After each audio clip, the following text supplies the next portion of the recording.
नमस्कार, insider live देख रहे हैं आप और मैं हूं आपके साथ कोमल। वरिष्ठ कांग्रेस नेता और पूर्व भाजपा सांसद शत्रुघ्न सिन्हा जल्द ही पश्चिम बंगाल की मुख्यमंत्री ममता बनर्जी के नेतृत्व वाली तृणमूल कांग्रेस में शामिल हो सकते हैं। शत्रुघ्न सिन्हा के नजदीकी सूत्रों ने यह जानकारी दी है। सूत्रों का कहना है कि शत्रुघ्न सिन्हा के 21 जुलाई को शहीद दिवस कार्यक्रम पर तृणमूल कांग्रेस में शामिल होने की संभावनाएं हैं। इससे पहले यह कयास लगाए जा रहे थे कि बिहारी बाबू के नाम से मशहूर शत्रुघ्न भाजपा में घर वापसी कर सकते हैं। दरअसल जिस अंदाज में शत्रुघ्न ने नरेंद्र मोदी की तारीफ में एक ट्वीट किया था, उसके बाद ये कयास लगने तेज हो गए थे कि शत्रुघ्न बीजेपी में वापसी कर सकते हैं। हालांकि बाद में उन्होंने इस ट्वीट को लेकर सफाई भी दी थी और इसे अन्यथा ना लेने की अपील की थी।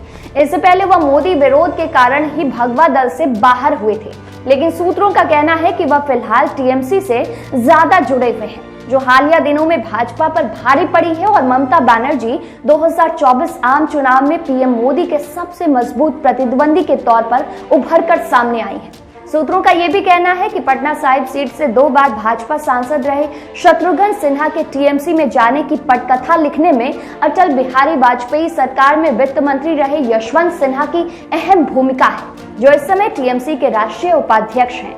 दरअसल राजनीतिक गलियारों में इस बात की चर्चा जोरों पर है कि जब से यशवंत सिन्हा ने टीएमसी का दामन थामा है, तब से ही शत्रुघ्न सिन्हा के भी तृणमूल कांग्रेस से नजदीकियों का सिलसिला शुरू हो गया था। बता दें, शत्रुघ्न सिन्हा और यशवंत सिन्हा बीजेपी में रहते हुए लगातार बीजेपी पर निशाना साधते रहे थे। दोनों ही बंगाल में ममता की ओर से बुलाई गई विपक्षियों की मीटिंग में भी एक मंच पर दिखाई दिए थे। शत्रुघ्न सिन्हा और यशवंत के करीबी रिश्ते किसी से छिपे नहीं हैं। हालांकि जब शत्रुघ्न से इस बारे में पूछा गया तो उन्होंने साफ तौर पर जवाब नहीं दिया और स्पष्ट तौर पर इनकार भी नहीं किया। उन्होंने कहा, राजनीतिक संभावनाएं तलाशने की एक कला है। कोलकाता में तृणमूल कांग्रेस के एक समूह का कहना है कि वह इस संबंध में शत्रुघ्न सिन्हा से बातचीत कर रहे हैं और बातचीत सही दिशा में आगे बढ़ रही है। टीएमसी के कुछ वरिष्ठ नेताओं का यह भी कहना है कि शत्रुघ्न के उनकी पार्टी से जुड़ने को लेकर कोलकाता में बातचीत तकरीबन निर्णायक स्तर पर है। अभिनेता से राजनेता बने शत्रुघ्न सिन्हा के संबंध ममता बनर्जी के साथ हमेशा से ही बेहतर रहे हैं और बिहारी बाबू हाल ही में संपन्न हुए बंगाल विधानसभा चुनाव के दौरान ममता बनर्जी की प्रशंसा करते हुए उन्हें रियल रॉयल बंगाल टाइगर कहकर पुकारते रहे।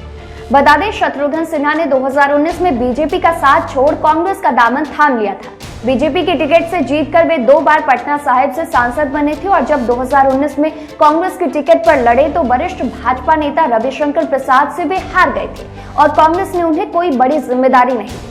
कयास ये भी लगाए जा रहे हैं कि शत्रुघ्न सिन्हा के टीएमसी से जुड़ने के बाद ममता बनर्जी उन्हें राज्यसभा भेज सकती हैं, जहां उनकी पार्टी के हिस्से की 2 सीट खाली है। एक सीट पूर्व केंद्रीय मंत्री दिनेश त्रिवेदी के टीएमसी छोड़कर भाजपा से जुड़ने के कारण खाली हुई थी, जबकि दूसरी सीट हाल ही में विधानसभा चुनाव लड़कर ममता बनर्जी के मंत्रिमंडल में जगह पाने वाले टीएमसी सांसद मानस भुनिया की है।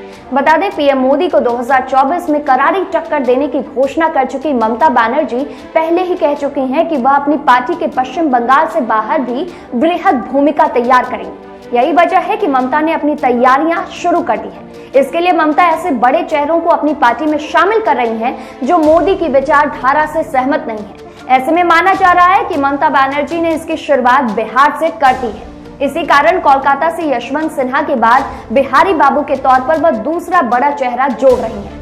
शत्रुघ्न सिन्हा के जरिए ममता ने बिहार के लिए अपनी तैयारी शुरू कर दी है। ये न सिर्फ बीजेपी बल्कि जेडीयू के लिए भी चिंता बढ़ाने वाली खबर हो सकती है। तो वीडियो में फिलहाल इतना ही। आप बने रहिए इनसाइडर लाइव के साथ। ये वीडियो अगर आप फेसबुक पर देख रहे हैं तो पेज को लाइक फॉलो कर लें, यूट्यूब पर देख रहे हैं तो चैनल को सब्सक्राइब कर लें।